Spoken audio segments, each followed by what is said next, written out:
Harold stared at Rachel Bennett for several seconds. Then he leaned back in the kitchen chair. No. Rachel looked at him. No. No. He pointed toward the barn outside. You've had a rough day? That's what's happening. Rachel folded her arms. Meaning nobody gets told 12,000 bushels are suddenly worthless and then starts making good decisions. Rachel smiled faintly. You remember when people said David was crazy for building grain storage on farm? Harold frowned. That was different. How? He was solving a problem. Rachel looked toward the old red barn. So am I. Silence. Harold looked out the window, toward the weathered structure beneath fading sunlight. The barn sat exactly where it always had. Red paint peeling along one side. Tin roof repaired 6 different times. Wooden sliding doors David's father installed in 1964. Ordinary. Except Rachel wasn't looking at it normally anymore. She was imagining space. For space. Processing space. Possibility. 3 days later, she drove to Des Moines. Harold discovered that afterward and nearly dropped his coffee cup. You did what? Rachel unloaded brochures onto her kitchen table. Research. Harold picked one up. Small-scale milling systems. Grain cleaning systems. Specialty food processing. Stone mills. Packaging equipment. He stared, then looked up slowly. Oh no. Rachel ignored him. Because during the conference years earlier, she'd remembered something else. The speaker hadn't only discussed processing. He discussed value. Commodity grain disappeared into systems too large to notice individual characteristics. Specialty products did the opposite. They looked for differences. Celebrated differences. Rachel spent 2 days visiting small processors and talking with equipment suppliers. By Friday evening, she sat in the barn office drawing layouts on yellow paper. Grain storage there. Cleaning system there. Processing line there. Harold arrived Saturday morning. Stopped. Looked around. Then looked again. Rachel stood beside stacks of measuring tape and sketches. You're serious? Yes. Harold looked around the empty barn. You're building something in here? Rachel nodded. What exactly? She smiled slightly. I don't know yet. That answer bothered him more than anything. Because uncertainty looked dangerous. But Rachel wasn't uncertain about everything. Only details. The larger idea felt strangely clear. If commodity buyers rejected the grain because of unusual characteristics, maybe unusual characteristics weren't the problem. Maybe they were the product. The first months became difficult immediately. Equipment cost money. Retrofitting the barn cost money. Electrical upgrades cost money. Everything cost money. Rachel nearly stopped 3 separate times. Banks looked skeptical. Neighbors looked confused. Even Harold looked exhausted, just watching. What exactly are you making? He asked repeatedly. Rachel kept giving different answers. Because honestly, she didn't know completely yet. Then one evening she discovered it accidentally. She'd sent grain samples to several small processors. Mills. Food companies. Feed specialists. Most rejected them politely. Then a package arrived from Minnesota. Inside sat several small bags of flour and grain meal produced from her corn. Rachel stared at them, confused, because the color looked different. Richer. Slightly golden. She cooked with them that night. Cornbread first. Then pancakes. Then muffins. By the second bite she sat quietly. Because the flavor surprised her. Not dramatically. Subtly. Deeper. Warmer. David would have called it real food flavor. Rachel drove straight to Harold's place next morning carrying a basket. He looked suspicious immediately. What is that? Eat. Harold stared. Rachel. Eat. He took one bite. Chewed. Stopped. Chewed again. Then looked up. Huh. Rachel crossed her arms. What? Harold looked at the muffin. Then at her. Then back down. This tastes different. She smiled. Different. Again. But this time different sounded useful. Over the next year the old barn transformed completely. Cleaning systems arrived first. Then stone mills. Then packaging equipment. Workers rewired walls and reinforced floors. Neighbors slowed beside the property daily. Nobody understood what was happening. Rumors spread immediately. She's starting a bakery? Animal feed? Organic something? Nobody knew. Not even Rachel for a while. Then the first products launched. Stone ground cornmeal. High-protein baking flour blends. Specialty grain mixes. Small production at first. Local markets. Regional stores. Farmers markets. Nothing enormous. Then something unexpected happened. People came back. Again and again. Restaurants placed orders. Small bakeries called. Health food distributors requested samples. Because Rachel's grain possessed characteristics commodity systems treated like flaws, and specialty customers treated like advantages. The protein, the density, the flavor, everything that caused rejection suddenly created demand. Harold stopped laughing entirely after 6 months. Stopped questioning after 12. Stopped pretending surprise after 2 years. Because by then trucks arrived constantly. Not grain trucks. Delivery trucks. Supply trucks. Customer trucks. The old barn stayed busy nearly every day. Rachel hired workers. Expanded storage. Added another processing line. Then another. 3 years later, the bank manager who once questioned financing walked through the facility quietly.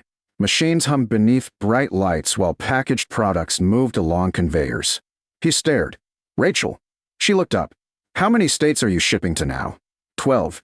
Silence. Then, 12. She smiled slightly. The biggest surprise came during year 4. National specialty retailers signed distribution agreements. Demand accelerated hard. Really hard. Rachel spent evenings studying expansion plans instead of harvest reports. Because suddenly the business growing inside David's old barn looked larger than farming itself. One October afternoon, Harold stood beside her outside, watching trucks move in and out beneath autumn sunlight. The fields stretched beyond the barn exactly as before. But the barn itself looked different now. Alive. Busy. Purposeful. Harold shook his head slowly. You know what bothers me? Rachel laughed softly. You ask that a lot. He looked toward the loading dock. They rejected 12,000 bushels. Yes. And if they hadn't? Rachel looked at the barn. Silence. Long silence. Because she knew exactly what he meant. If the grain elevator accepted the harvest normally, she would have sold it. Taken the check. Moved on. The barn would have stayed storage space. The business never would have existed. Finally, she smiled. They didn't reject the grain. Harold frowned. What? Rachel looked toward workers loading finished products into waiting trucks. No, she said quietly. They rejected the way I was trying to sell it. Wind rolled softly across harvested fields while sunlight reflected against the old barn windows. The grain elevator rejected her 12,000 bushels. But what she built in David's barn eventually crossed $1 million in sales and kept growing long after anyone remembered why they said no in the first place. Harold stared at Rachel Bennett for several seconds. The kitchen had gone quiet except for the ticking wall clock and wind brushing softly against the windows. Finally he spoke. You're not selling grain.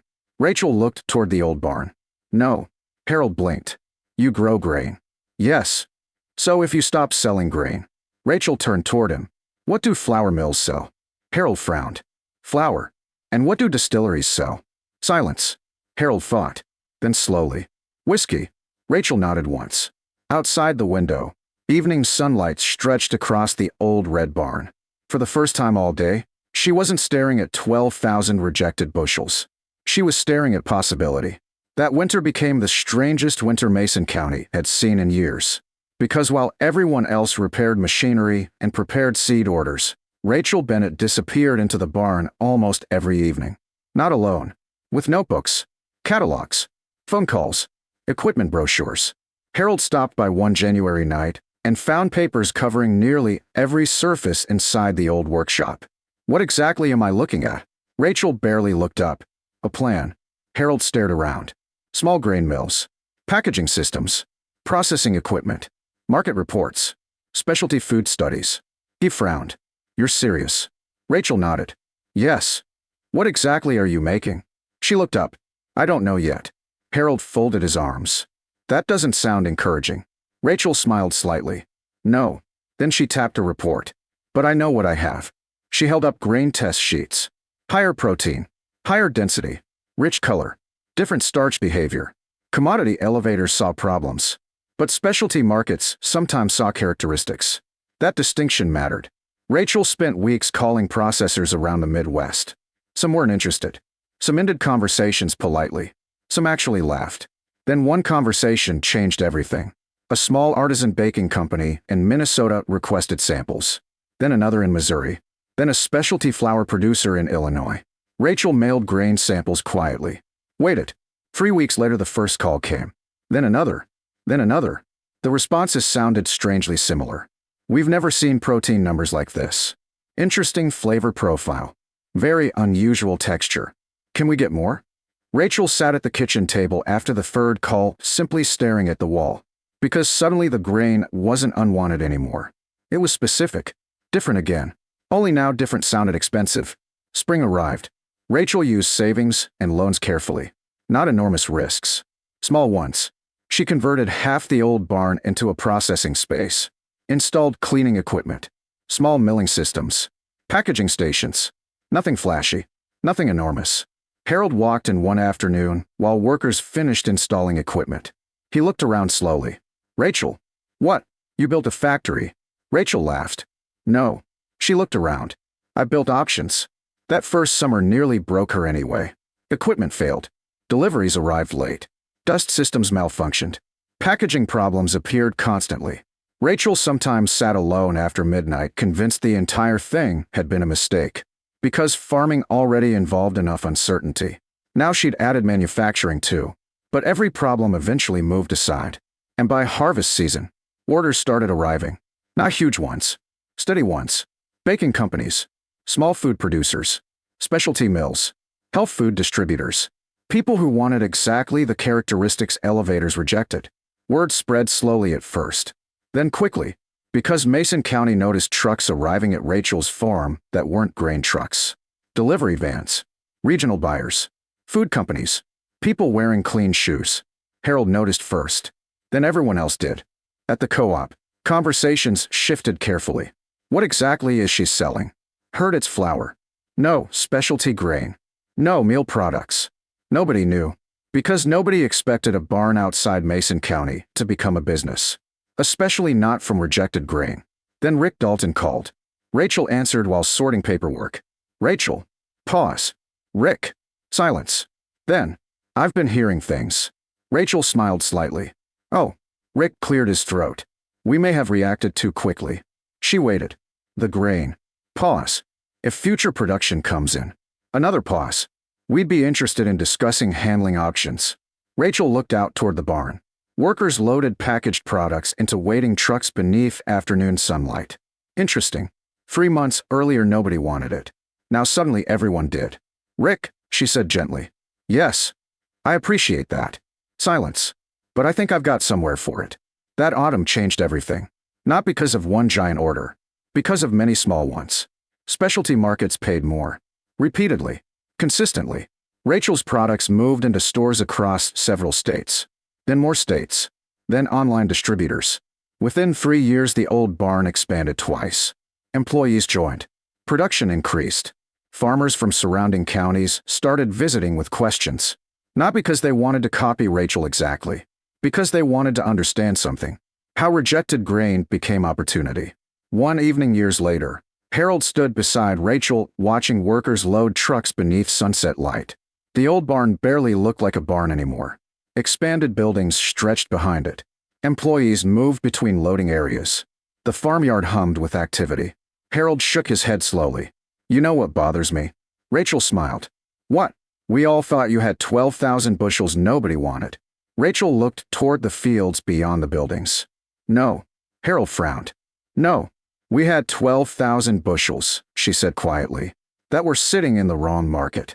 Wind moved softly through harvested fields while trucks rolled down the gravel road. Harold stared toward the barn, then laughed. What?